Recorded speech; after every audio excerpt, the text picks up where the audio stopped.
Hey y'all, it's Leah. Welcome back to my new series on tabs, dangles, edges, and flips. Oh my. This is where we are going to be making different fun little things to go on the edges of our pages. If you watched last video, yes, I did change the title because I forgot the word edges. Originally, words have been hard and lately. And so, yeah, I completely spaced on putting that in there. And I realized it by the end of the video that it needed to be part of there part of the title, because that's pretty much what the whole book is going to be. I do want to explain the brace. I am dealing with tendonitis, have been for months, and have been able to get away with recording without a brace on, but it is getting really bad. I am having surgery. Actually, if you're watching this when it comes out on Wednesday, I'm in surgery today. And so I'm pre-recording a bunch of videos because I will not be able to craft for a little bit as I am recovering, because it's kind of hard to do things. I'm going to try to do as much as I can one-handed, but I don't think I will be able to do enough to do videos. So just wanted to be prepped ahead of time to make sure I didn't leave y'all hanging. Okay. All right. So today we are going to do just 3 different things.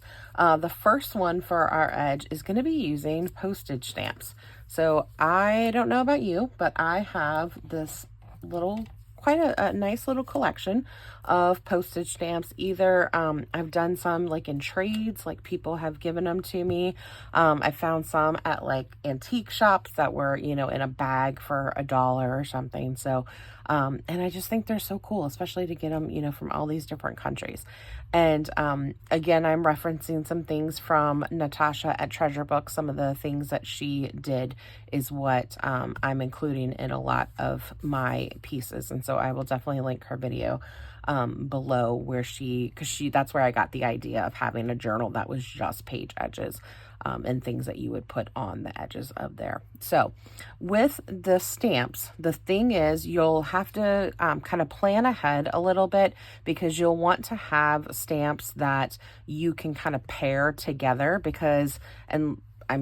I really don't want to see, the glue backs of things. So when you're going to put them in a layer here, and then on the back, you're going to kind of copy that layer and lay the stamps kind of in the same area. And yeah, it's not going to be an exact science, but you can usually get it pretty close to that. So you can kind of see as we are going through that. Okay, and of course I'm starting with a new glue bottle that is not gonna like me. So let's go. Actually, let me grab this one. Sorry about that. I had to get a new art glitter glue bottle because the first one was it was an older bottle and it had gotten really gummed up to the point that neither my husband nor I could actually get the cap off. He's like, well, I can take it outside and use the vise on it. He's like, but then it's going to destroy the bottle. I was like, okay, yeah, don't really want to do that. Just get a little bit more glue on there. So I'm just kind of randomly laying these on here. You would probably want to glue on the back of your stamp. That's just going to be, that might be too hard for me. I'm trying to figure out what I can do. Maybe I could do it this way. Again, crafting with one hand is not the easiest thing to do.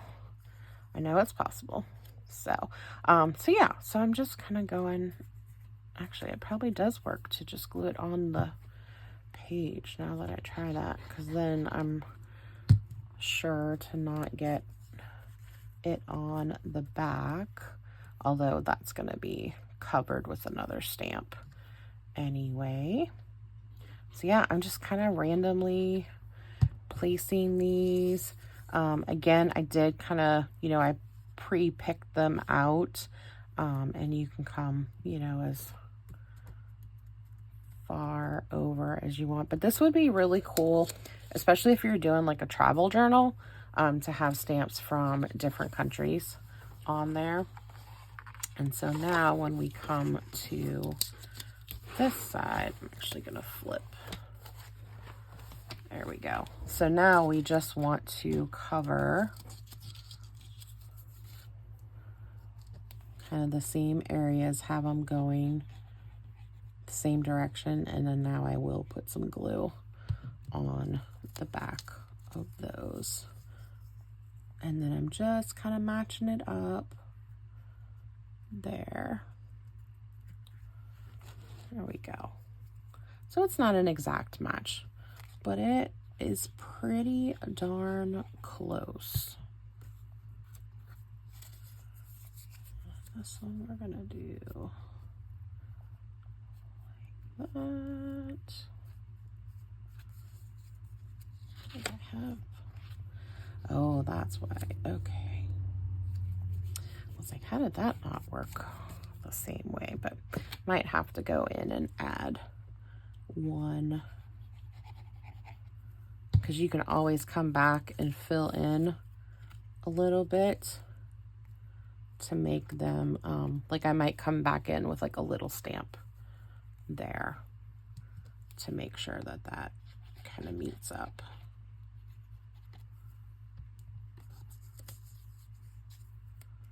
There we go. I'm liking the look of this. This would be really cool if you were doing like a travel journal. All right, so you get the idea of that. Okay, you don't need to watch me glue a bazillion stamps on there. So, okay, so that is using stamps. The next one is super easy. I had this piece of paper that was part of like a little flip book. So it had the spiral pages at the top, and so I was able to take it off of that. And I wasn't I think I was originally going to use it in this journal, but it just didn't work the way that I wanted it to do. But I set it aside because I was like, I know I'm going to use it for something. And this was something that Natasha did, was she just takes, you know, some kind of paper, and it doesn't even have to be a decorative paper, but it totally could be. You could even, if you have, you know, those, if you have pinking shears or just like any kind of like wavy scissors, or you can use a tear ruler and make kind of a funky edge on there. Or it can just be regular paper, but you just flip it around.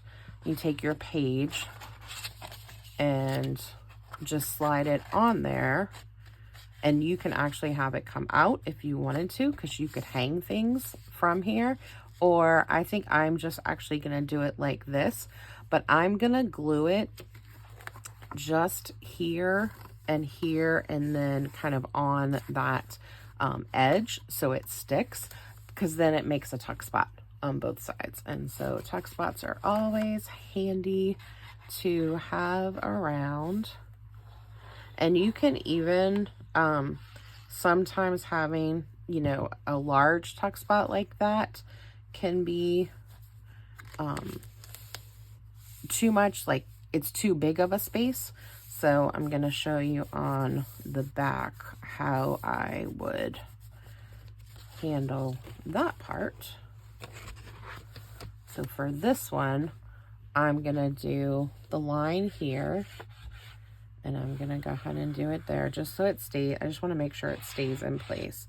And then I'm also going to add a line in the middle, because then it basically divides your tuck spot into two sections.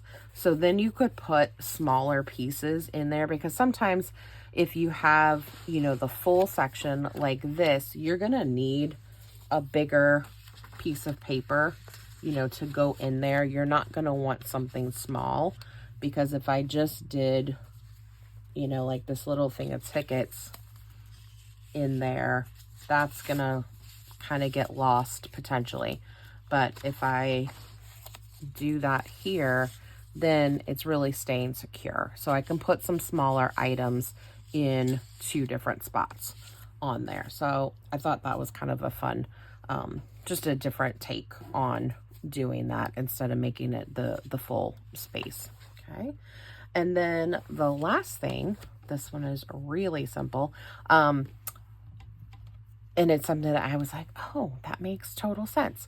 So Natasha just had like printed words. So a lot of times, like in kits and things, sometimes we end up with leftover words and we're like, I might not have a project to use it for, but I kind of like the saying or I like the sentiment. And so you can just kind of take those and layer them down the side, or, just put them. And so wherever you want on the edge. I have a bunch of these, it's a Tim Holtz set of the paper strips. And so I was like, oh, I could totally use these, because a lot of them, like the rulers and things that are in those packs, I use all the time. And I really like those for different things. But these things, sometimes I struggle with, oh, okay, how am I going to use that? And I thought to myself, I was like, oh, this would be a really good way to use those things. So I would actually ink it a little bit so it does stand out. And this is not going to, this is the part that I knew was going to be difficult with the brace on. I'm going to have ink all over the brace. But that's why it's washable. So all you do is just glue that down to your paper. And if you've got something longer, you can put that on there. If you want to just do paper strips, you can do that. But I just thought this was a cool way just to add, a sentiment or just some kind of, it doesn't even have to have words on it. I mean, it can just be, a decorative strip. But I like, not having it cover the whole piece as well. I think it just adds a little pop on there. So 3 really easy things to add to our journals. The last one is just, this is my page. This was a 12 by 12 piece of scrapbook paper that had the scalloped edges already. And so I cut that down to fit in my journal. Because like I said, originally I was going to use this journal as a collage journal. And so I wanted like every 4th to 5th page to have an edge on it. And so that's why I had picked some of these. But that's a cool thing that you can do with your, sorry, again, words are hard, with your edge border punches, that you can take the whole page and you can make, instead of just doing the side edge, you can also do the top edge. You can do the top and the bottom edge. So it just gives it a different look. Like I said last time, I like having things like when you look at the top of the page, I like being able to see different, kind of textures and different shapes and that kind of stuff. So those are our things for today, our ideas for today. I hope you will join me next time. See y'all later. Bye.